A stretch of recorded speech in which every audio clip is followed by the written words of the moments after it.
Assalamualaikum warahmatullahi wabarakatuh.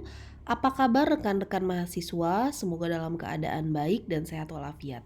Hari ini merupakan pertemuan kedua terkait dengan nilai waktu uang atau time value of money. Berikut merupakan kompetensi yang diharapkan di dalam mata kuliah ini dan untuk topik hari ini. Nilai waktu uang atau time value of money intinya adalah untuk menentukan sampai seberapa jauh bisnis tersebut memberikan manfaat atau benefit yang lebih besar daripada biaya yang telah dikeluarkan. Namun sering timbul pertanyaan ya, bagaimana cara membandingkan biaya yang harus dikeluarkan pada saat ini ya, mungkin juga untuk beberapa tahun kemudian dengan benefit yang baru akan diterima beberapa tahun kemudian. Ya, misalnya saja kita mau deposito uang, ketika di awal kita depositokan 3 juta. Nah, 3 tahun kemudian itu berapa uang yang kita dapat? Inilah contoh dari nilai waktu uang. Ya. Kemudian di dalam nilai waktu uang ada yang disebut time preference atau skala waktu. Maksudnya apa? Sejumlah sumber uang yang tersedia untuk dinikmati pada saat ini lebih disenangi orang daripada sumber dana yang sama tetapi baru tersedia beberapa tahun yang akan datang. Ya. Nah, pola pikir time preference itu yang mendasari itu yang pertama adalah inflasi. Yaitu dengan adanya inflasi itu tentunya akan menurunkan nilai uang, di mana kenaikan harga-harga barang secara umum sehingga nilai uang pada masa yang akan datang memiliki nilai yang menurun dibandingkan dengan pada saat ini. Ya, misalnya ketika tahun 2000-an ya, kita pergi ke warung membawa uang 10.000 untuk membeli Indomie. Harga Indomie ketika itu sekitar 1.000 ya. Kita bisa mendapatkan 10 Indomie. Tetapi ketika saat ini di tahun 2021 ketika kita pergi ke warung membawa uang 10.000, tentunya kita akan membeli Indomie itu hanya mendapatkan 4. Itulah karena apa? Karena adanya inflasi, nilai uang menjadi menurun. Kemudian yang kedua adalah terkait dengan konsumsi, yaitu sejumlah uang yang sama apabila dikonsumsikan sekarang akan memberi tingkat kepuasan yang lebih besar daripada konsumsi di masa yang akan datang ya. Kemudian resiko menyimpan dengan adanya resiko yang tidak diketahui di waktu yang akan datang, misalnya pencurian, musibah, bencana alam dan lain-lain.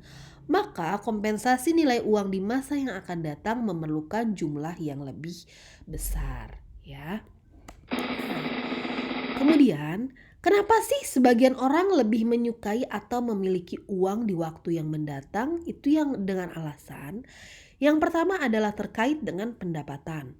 Ya, pendapatan itu berupa uang yang diterima pada waktu yang akan datang itu sudah pasti. Padahal kebutuhan konsumsi sekarang itu sudah dapat terpenuhi.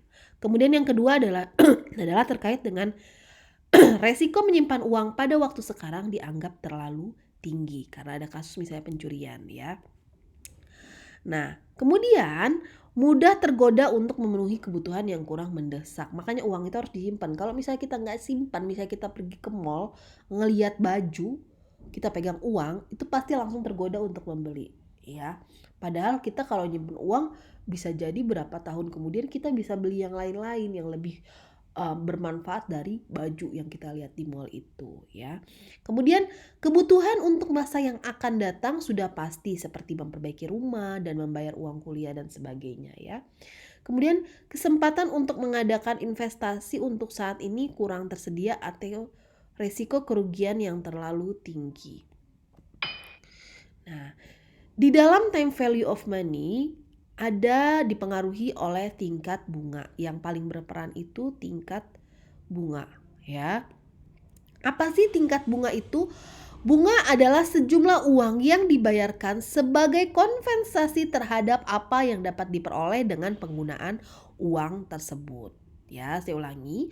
Bunga merupakan sejumlah uang yang dibayarkan sebagai kompensasi ya terhadap apa yang dapat diperoleh dengan penggunaan uang tersebut. Nah, Di dalam tingkat bunga dibagi menjadi dua. Ada yang namanya confounding, ada yang namanya discounting. Nah, confounding ini digunakan untuk biasanya untuk deposito ya. Deposito bank itu kita menggunakan tingkat bunga itu menggunakan rumus confounding. Tetapi kalau discounting biasanya digunakan untuk skala usaha ya. Usaha itu biasanya pakai discounting. Nah, kemudian kita bahas dari confounding. Confounding atau CF atau bunga majemuk merupakan suatu faktor bilangan yang lebih besar dari satu. Ini kuncinya. Kalau confounding itu lebih besar dari satu, makanya dia 1 per I pangkat T. Kalau discounting itu ada nanti 1 pernya ya. Makanya dia pasti lebih besar dari satu. Yang dapat digunakan untuk menghitung sesuatu nilai uang saat ini atau present value. Nilai uang saat itu disebut present value atau TU ya. Present value ya. P biasanya lambangnya ini. Ya. Berapa nilainya di kemudian hari? Kemudian hari itu kalau bahasa Inggrisnya future. F, future value. F biasanya ya.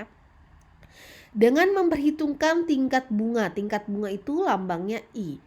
Ya, yang tetap pada akhir tahun itu biasa lambangnya T ya.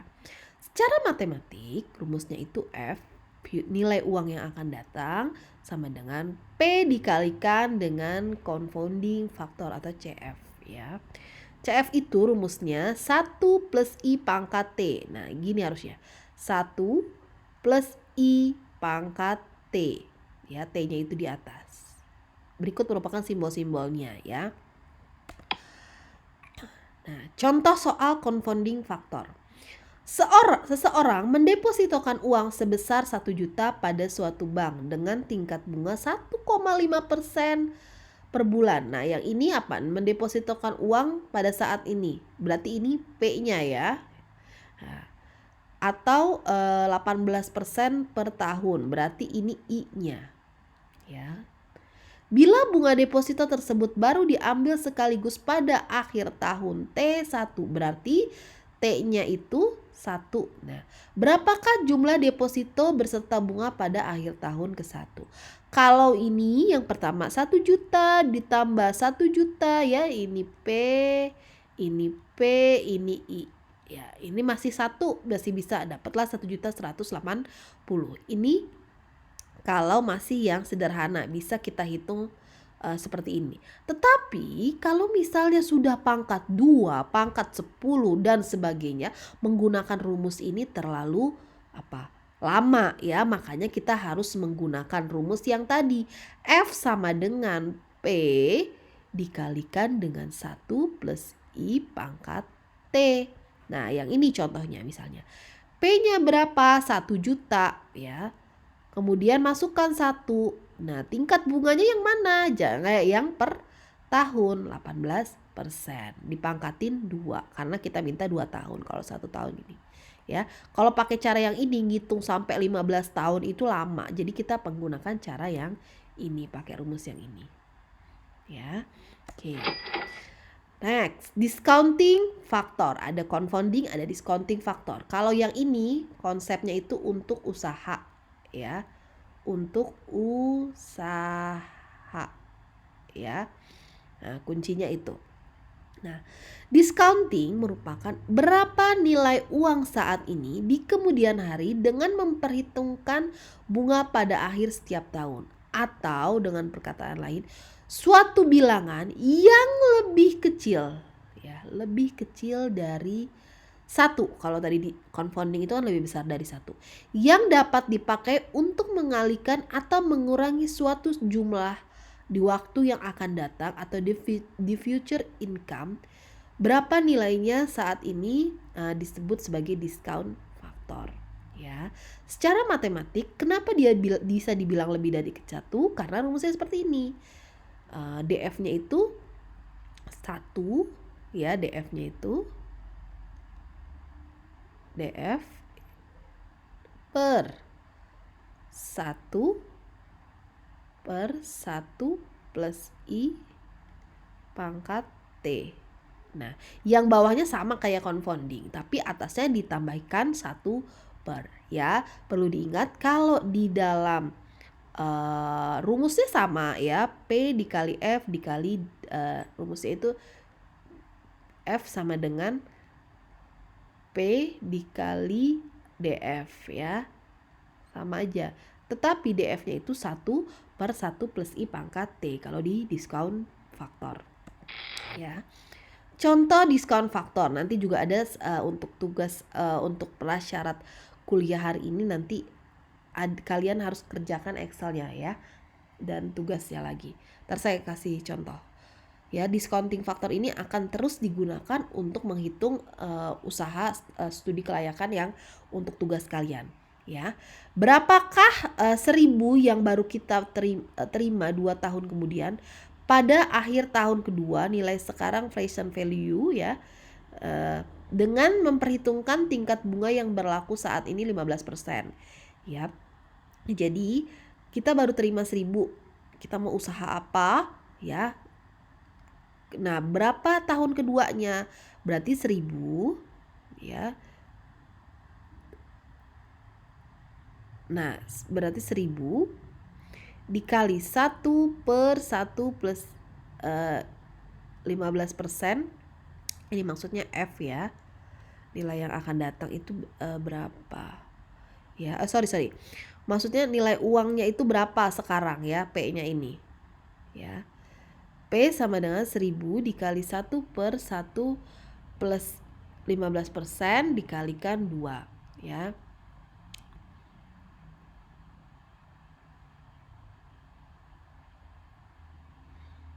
Tentunya pastinya akan lebih sedikit ya. Berapa ininya ya.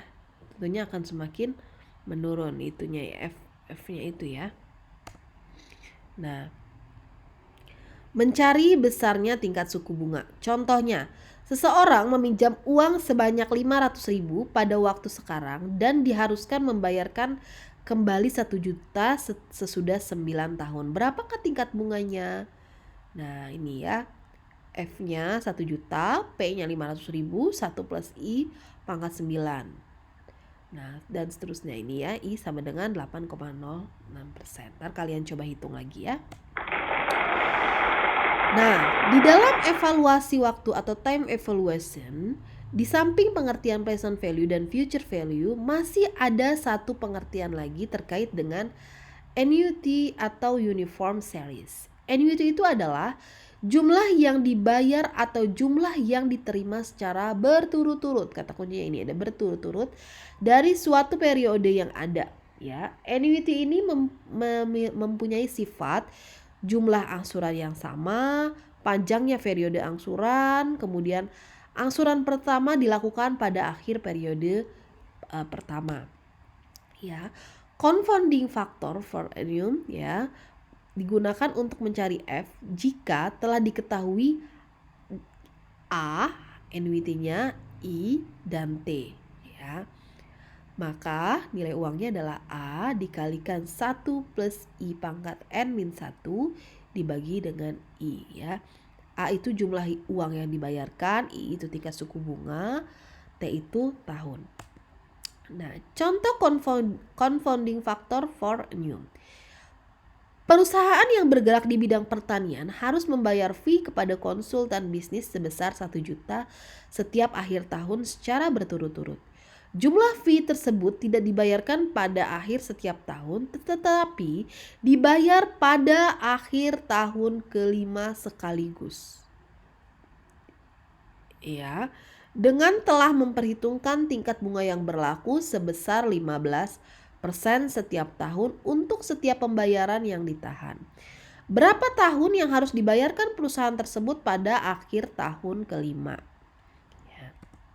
Nah, rumusnya annuity-nya itu berarti 1 juta. Ya, ini 1 juta. Kemudian T-nya itu 5 tahun, I-nya 15%, 0,15. Langsung saja dihitung. Dapatlah F-nya 6.742.381. Nah, ada lagi yang disebut sebagai sinking fund factor. ya, digunakan untuk menghitung jumlah uang yang harus dicadangkan atau jumlah uang yang harus ditanam pada setiap akhir tahun dengan memperhatikan bunga agar investasi yang dicadangkan sejumlah F di masa yang akan datang. Jadi sinking factor digunakan untuk mencari nilai AA-nya berapa sih jika telah diketahui F, I, dan T. Nah, rumus yang digunakan itu seperti ini. A sama dengan F I1 plus I pangkat T min 1. Ya. Nah, misalnya contoh. Ali ingin mengumpulkan uang sebesar 10 juta untuk memulai bisnis pertanian.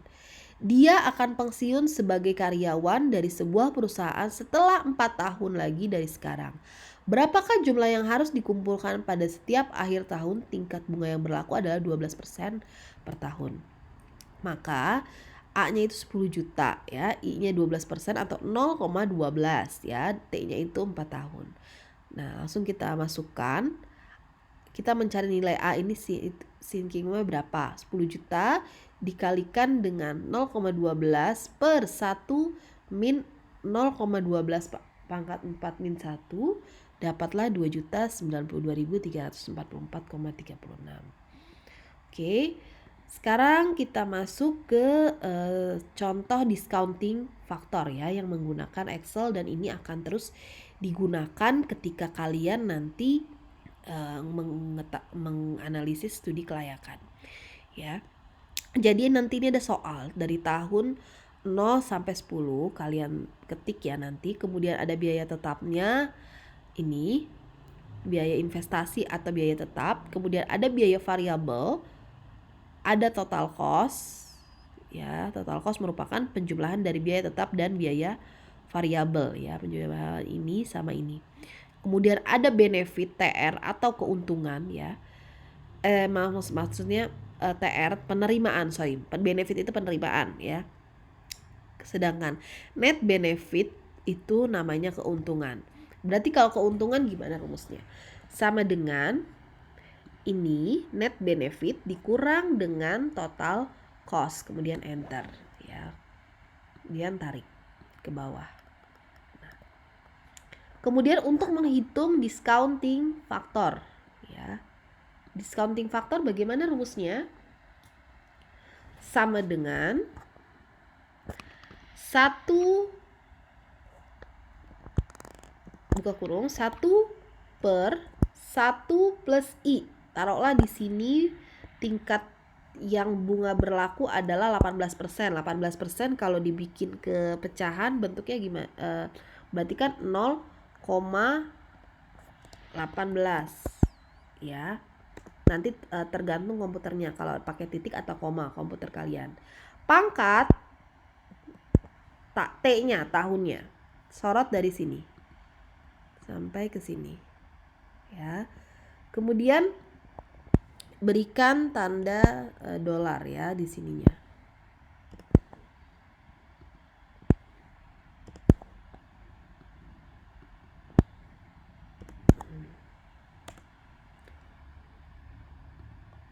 Sorry.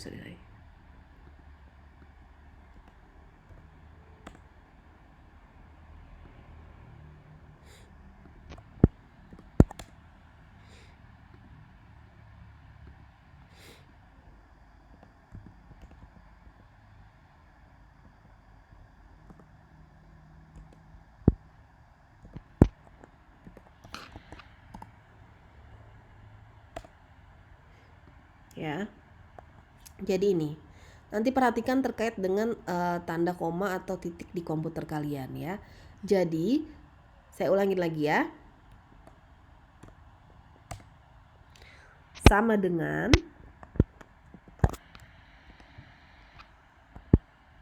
1 ya dari rumus dibagi dengan 1 plus 0,18 karena tingkat suku bunga yang berlaku 18% ya. Dipangkatin dengan tarik dari sini ya. Ininya diberikan tanda dolar.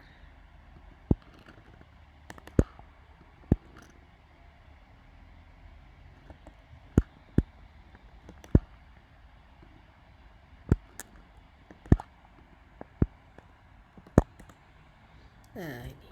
Kalau diberikan tanda dolar ke bawah-bawahnya itu tidak berubah ya. Nah, kita lihat dari sini. Tingkat suku bunga tingkat discounting faktornya apa? Semakin menurun ya. Biasanya 3 angka aja diambilnya ke bawah ya. Kemudian present value-nya gimana? Berarti present value net benefit dikalikan dengan discounting faktor ya, terus tarik ke bawah. Nah, ini nilai waktu uangnya ya, tentunya akan semakin menurun. Nah, silahkan saya ulangin lagi ya terkait menghitung discounting faktor. 1/1 plus 0,18. 0,18 ini disebut sebagai tingkat suku bunga, dipangkatin, kemudian sorot tahunnya dari tahun pertama sampai tahun ke bawah ya, kemudian enter. Nah, ini untuk selanjutnya, pertemuan-pertemuan selanjutnya kita menggunakan discounting faktor. Jadi mohon untuk sangat-sangat diperhatikan cara menghitung discounting faktor. Kalian harus bisa ya menghitung net benefit, harus bisa menghitung total cost, karena nanti ini akan panjang tabelnya, dan di ujian juga soal-soalnya kurang lebih seperti ini. Jadi mohon sangat untuk bisa semua mengerjakan cara menghitung discounting faktor, diulang-ulang sampai bisa. Usahakan menghitung discounting faktor ini minggu ini sudah di luar kepala ya. Jadi minggu depan kalau misalnya untuk menghitung net present value itu udah nggak ngulang-ngulang lagi cara menghitung discounting faktor. Oke, selamat mengerjakan tugas praktikumnya. Semoga sukses. Wassalamualaikum warahmatullahi wabarakatuh.